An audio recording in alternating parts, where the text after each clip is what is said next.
Hello दोस्तों, इस video में हम लोग बी ई जी ए ई 182 इंग्लिश कम्युनिकेशन स्किल्स दिसंबर 2025 के लिए इम्पोर्टेंट क्वेश्चंस को डिस्कस करेंगे।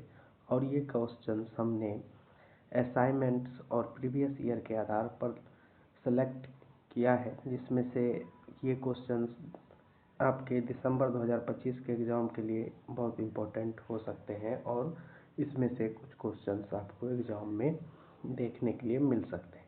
तो चलिए हम लोग शुरू करते हैं। तो सबसे पहला जो है हमारा वो है कि हमें शॉर्ट नोट्स इन विषयों पर लिखना है। तो first is homophones. Homophones are the words that sounds the same when spoken but have different meanings and often have different spellings. Understanding homophone is extremely important. For effective communication, a confusion between them can lead to misunderstandings. They are a common feature in English and quite be tricky because their pronunciation is identical or similar, yet their meanings can vary widely. बात यह है कि homophones वैसे शब्द हैं जिनका sound same होता है जब हम इन्हें बोलते हैं, लेकिन इनका अलग अलग मतलब हो सकता है। प्रायः ये अलग अलग स्पेलिंग्स होते हैं, लेकिन होमोफोन्स को समझना हमारे लिए बहुत ज़रूरी है ताकि हम इफ़ेक्टिव कम्युनिकेशन कर सकें। होमोफोन्स के बीच अगर हमें कोई कन्फ्यूज़न होता है तो इससे हमें मिसअंडरस्टैंडिंग हो सकता है। ये एक कॉमन फीचर है इंग्लिश में और इनको समझना थोड़ा ट्रिकी है क्योंकि इनका प्रोनाउंसिएशन एक जैसा है या सिमिलियर है और इनके मीनिंग जो है वाइडली वेरी कर सकते हैं। अगर हम कुछ क्लासिकल एग्जाम्पल्स देखें होमोफोन्स के, तो इसमें टू शब्द को हम ले सकते हैं।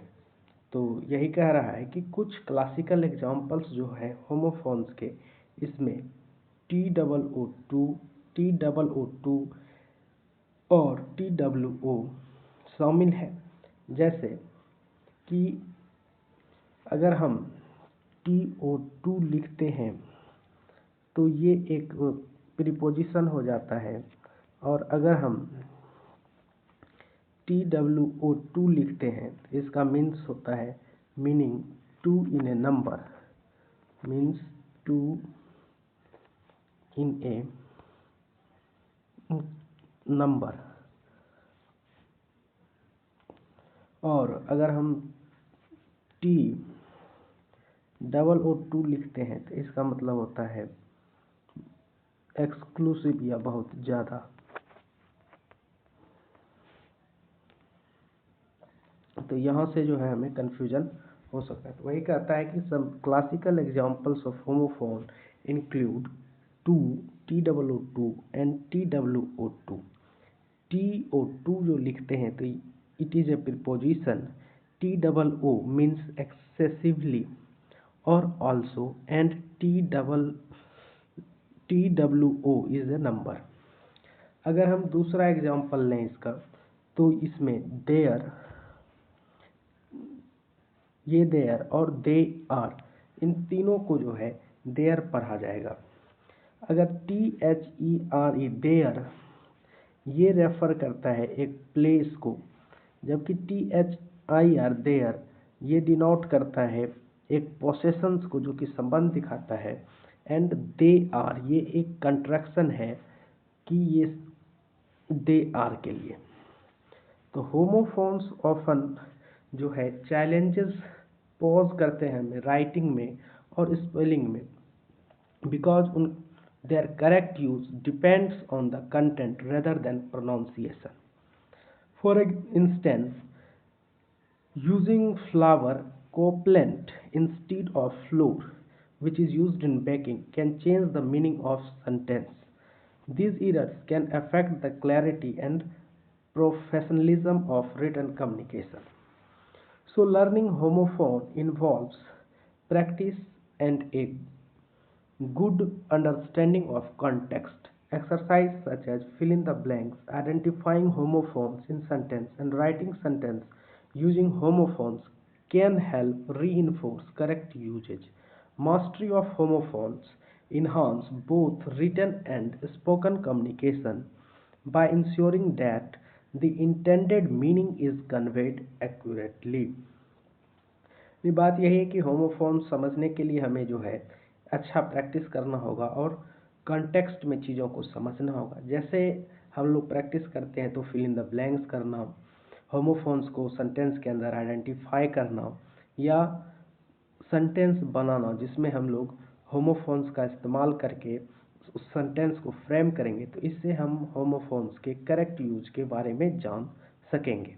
और अगर हम जान पाते हैं तो इससे हमारा रिटन और स्पोकन कम्युनिकेशन बढ़ेगा और चीज़ों के मतलब को हम लोग एक्यूरेटली समझ पाएंगे। अब अगले प्रश्न की ओर चलते हैं। तो अगला प्रश्न है स्ट्रेस और इंटोनेशन। तो हम लोग इसको इंग्लिश में ही डिस्कस करते हैं। तो स्ट्रेस और intonations are the key aspect of spoken language that helps convey meaning and emotion.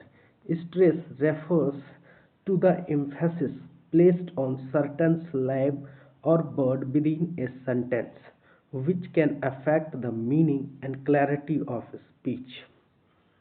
तो स्ट्रेस और नोटेशंस जो है हम लोग मीनिंग और इमोशंस को कन्वे करने के लिए स्पोकन लैंग्वेज में यूज करते हैं। स्ट्रेस जो है वहाँ पर एम्फेसिस दिया जाता है कुछ शब्द के ऊपर या सलैब के ऊपर एक सेंटेंस के अंदर, जिससे क्या होता है मीनिंग और स्पीच की क्लैरिटी प्रभावित होती है। इंग्लिश में स्ट्रेस क्रूशियल है ताकि हम लोग डिस्टिंग्विश कर पाएँ वर्ड्स और उनके मतलब, उनके मीनिंग्स में उसका क्या मतलब हो रहा है। तो यही बात को हम लिखेंगे, लिखा गया है कि जो इंग्लिश में हम लोग stress is crucial for distinguish between words and their meanings. For example, in the word record जो कि एक नाउन है and record जो कि एक verb है, stress on the first syllable indicate that verb, while stress on the second syllable indicates the verb. Stress pattern can also play a role in rhythm, making speech more dynamic and it is easier to understand. Strong syllables are typically louder, longer and pronounced with a higher pitch compared to a weak syllable.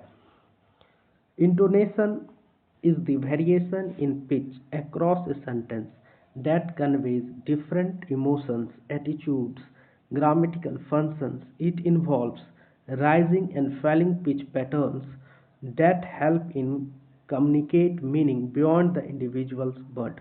Rising intonation is used in yes or no question, जैसे कि are you coming, क्या तुम आ रहे हो। तो इन सारे question में हम लोग राइजिंग इंटोनेशन का इस्तेमाल कर सकते हैं। जबकि फॉलिंग इंटोनेशन का इस्तेमाल वैसे स्टेटमेंट्स में किया जाता है जो कि WH क्वेश्चन से स्टार्ट होते हैं, जैसे कि वेयर आर यू गोइंग। तो हम कंक्लूड करके बोल सकते हैं कि both stress and intonation are crucial for clear and meaningful communication, expressing emotions and avoiding misunderstanding in spoken language.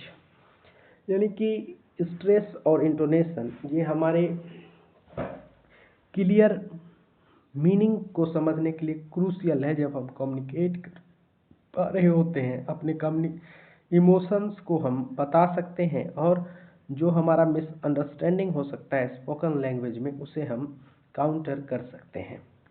फिर है अगला style. Style in the broad sense refers to the distinctive manner in which something is expressed or presented. In literature and writing, it encompasses the choice of an author make in terms of diction, sentence, structure, tone and rhythm. तो style क्या है कि ये एक distinctive manner में जो हम कोई चीज़ को एक्सप्रेस कर रहे हैं उसको दिखाता है या हम कोई चीज़ को कैसे प्रेजेंट कर रहे हैं। तो लिटरेचर और राइटिंग में ये जो स्टाइल है वो अथर के बारे में दिखाता है कि उसने किस तरह से सेंटेंस को फ्रेम करा है, उसका स्ट्रक्चर क्या है, उसका टोन क्या है और रिदम क्या है। तो स्टाइल भी अलग अलग तरह का होता है। तो उसमें पहला है formal style. Formal style is used in academics, professional और official setting. For example reports और स्पीच, इनको बनाने में हम लोग फॉर्मल स्टाइल में लिखते हैं। Second is informal style, which is used in conversation, message, and friendly emails. And third is persuasive style, which is used in advertisement, debates, and essay to convince other. फिर अगला जो है वो है descriptive style, which is used in story telling, poetry और creative writing. Conclude करते हुए हम लोग लिख सकते हैं, choose the right style ensures clarity, engagement and appropriate communication in different situation. फिर अगला है silence and its role in communication. Silence is a powerful tool in communication. It plays a crucial role in communication. It can serve as a powerful tool to enhance understanding and convey meaning. In conversation, silence can signify a range of emotions and intention, from contemplation and thoughtfulness to discomfort or disapproval. It provides a moment for individual to process information, reflect on what has been said, and formulate thoughtful response. In interpersonal communication, silence can create space for meaningful dialogue. By allowing pause, individual can show respect for other viewpoint and encourage deeper engagement. Silence can also act as a strategic pause to emphasize a point or convey the gravity of situation. For instance, a moment of silence following a significant statement can underscore its importance and prompt reflection. Silence का अलग अलग role होता है हमारे context, culture और relationships में। तो हम लोग देख सकते हैं कि साइलेंस का कम्युनिकेशन में क्या क्या मतलब है। सबसे पहला है एक्सप्रेसिंग इमोशन।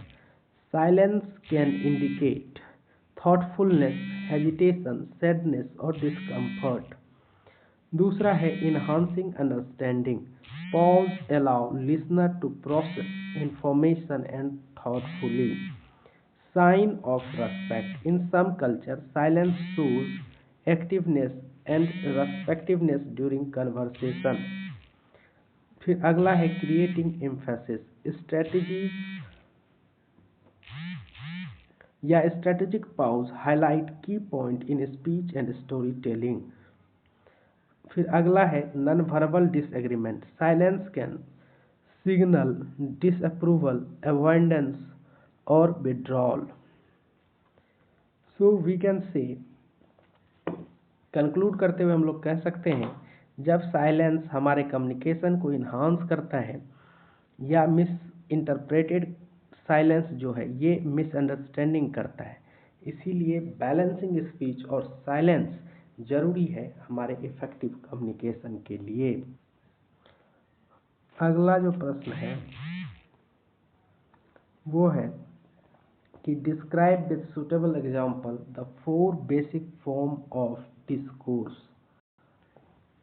तो फॉर्म्स ऑफ डिस्कोर्स को अगर हम लोग देखें तो 4 तरह का है। एक्सपोजिटरी डिस्कोर्स, नॉर्मेशन या नैरेटिव डिस्कोर्स, डिस्क्रिप्शन डिस्कोर्स और आर्गुमेंटेशन। एक्सपोजिटरी डिस्कोर्स ये जो है most common form of writing है। It is a type of writing that is used to explain information और describe a topic simply and clearly. Its main purpose is to teach the reader something new in an objective way.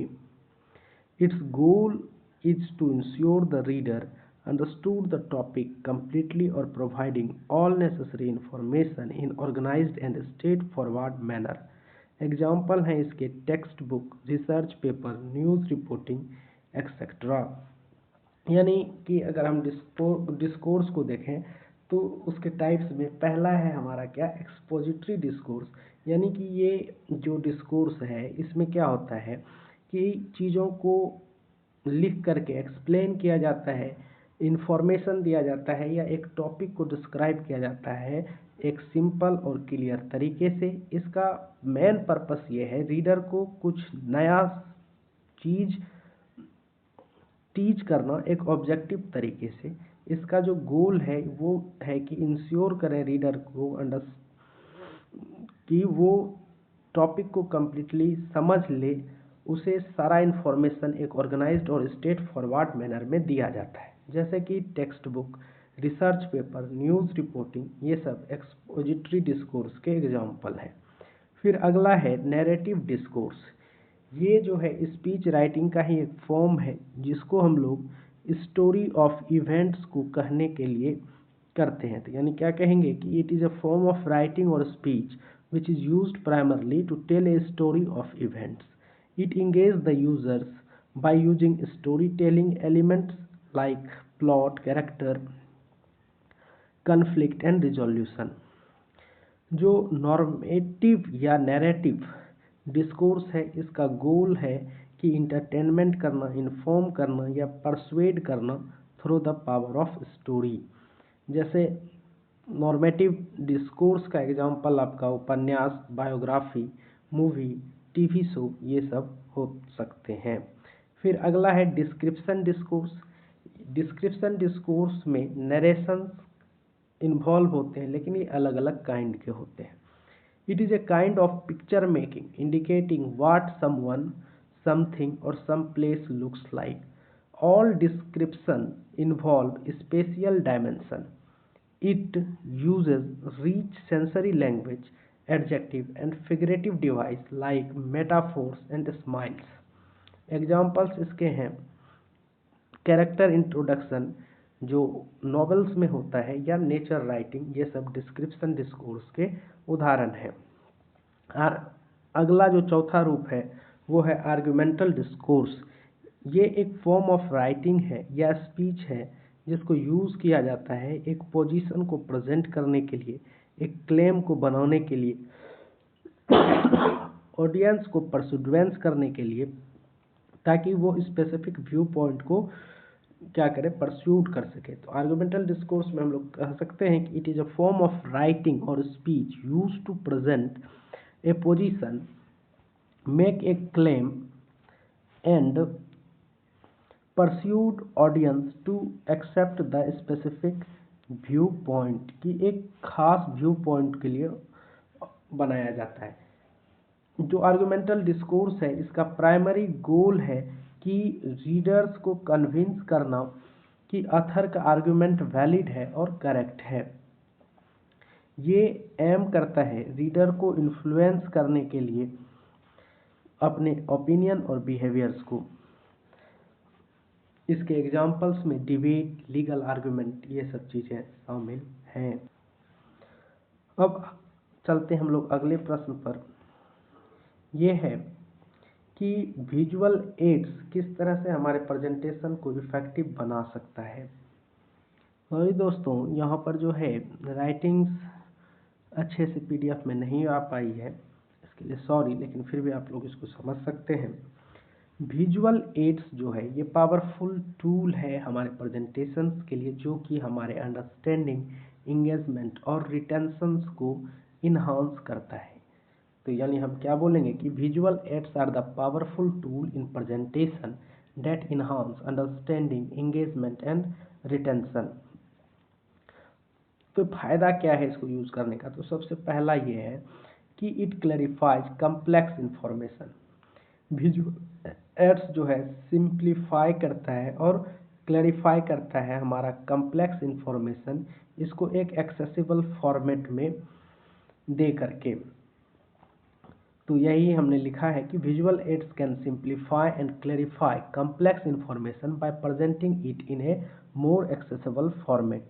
उदाहरण के लिए यहाँ पर हम बता रहे हैं कि अगर हमें सेल ट्रेंड्स के ऊपर जो है डाटा प्रेजेंट करना है, तो वहाँ पर एक ग्राफ या पाई चार्ट अगर हम बना देते हैं तो इससे हमारा इन्फॉर्मेशन क्लियरली प्रेजेंट हो जाता है। तो जैसे कि अगर लाइन ग्राफ का यूज़ करेंगे तो उसमें साल दर साल उसका ग्रोथ यहाँ पर दिखाया जाएगा तो वो क्या करेगा कि ट्रेंड और पैटर्न्स को हमें बता सकता है, जो कि क्या करेगा, अगर हम सीधा टेक्स्ट में लिख देंगे तो हम कंफ्यूज हो सकते हैं उसको समझने में, लेकिन अगर वो पिक्टोरियल फॉर्म में रहेगा तो हम आसानी से समझ सकते हैं। दूसरा जो है इंगेजिंग द ऑडियंस है, तो ये कैसे मदद करता है हमारा, तो विजुअल एड्स क्या करते हैं, कैप्चर करते हैं ऑडियंस के अटेंशंस को, प्रेजेंटेशन को ज़्यादा इंगेजिंग और मोनोटोनस बनने से रोकते हैं। जैसे कि अगर हम कलरफुल इमेज या छोटा छोटा वीडियो प्रेजेंट कर रहे हैं उस टॉपिक के रिलेटेड, तो हमारा चीज़ क्या होगा, विजुअली और ज़्यादा अपीयर होगा। जैसे उदाहरण है कि अगर एक ट्रैवल प्रेजेंटेशन के लिए हम लोग वहाँ पर फोटो डाल दें या जिस डेस्टिनेशन पे जाना है उसके शॉर्ट्स क्लिप्स को लगा दें, तो इससे क्या होगा, कंटेंट हमारा ज़्यादा इंटरेस्टिंग बनेगा। फिर हमारे जो प्रेजेंटेशन है उसके की पॉइंट्स को ये सपोर्ट करता है, तो जो ये VA लिखा हुआ है ये है विजुअल एड्स। तो ये क्या करता है कि रेनफोर्स और इम्फेसाइज करता है की पॉइंट्स को, यानी कि इस सारे प्रेजेंटेशंस को समझना और याद रखना यूजर्स के लिए आसान बनाता है। जैसे आप एक कोई भी प्रोसेस एक्सप्लेन कर रहे हैं, जैसे कैसे हम फर्नीचर्स को असेंबल करेंगे, ठीक है, तो इसके लिए अगर हम डायग्राम दे दें या स्टेप बाय स्टेप फोटोज दे दें तो इससे ऑडियंस को जो है मदद मिलेगा। या एक फ्लो चार्ट दें जिसमें कि इलस्ट्रेट किया हुआ हो कि प्रोजेक्ट में क्या क्या स्टेप होगा, तो इससे भी इम्पोर्टेंट स्टेज को समझा जाता है। फिर अगला है रिटेंशन को इन्हांस कैसे करेंगे, तो लोग जो है विजुअल इंफॉर्मेशन को रिमेंबर रखते हैं सुने गए शब्दों से ज़्यादा, तो विजुअल एड्स जो है लोगों को रिटेंशन करने में इंफॉर्मेशन को ज़्यादा मदद करते हैं।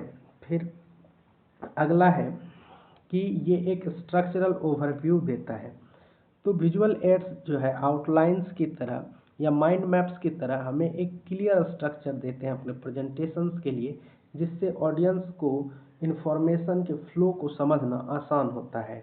उदाहरण के लिए अगर हम एक प्रेजेंटेशन बना रहे हैं बिजनेस प्लान पर, तो ये एक एजेंडा स्लाइड से स्टार्ट होगा और इसका जो आउटलाइन में जो जो हमारे बातचीत का मुख्य सेक्शन होगा वो दिखा रहेगा। तो इससे क्या होगा कि ऑडियंस जो है स्ट्रक्चर्स को समझेंगे और ये भी जान पाएंगे, एंटिसिपेट कर पाएंगे कि आगे क्या आने वाला है।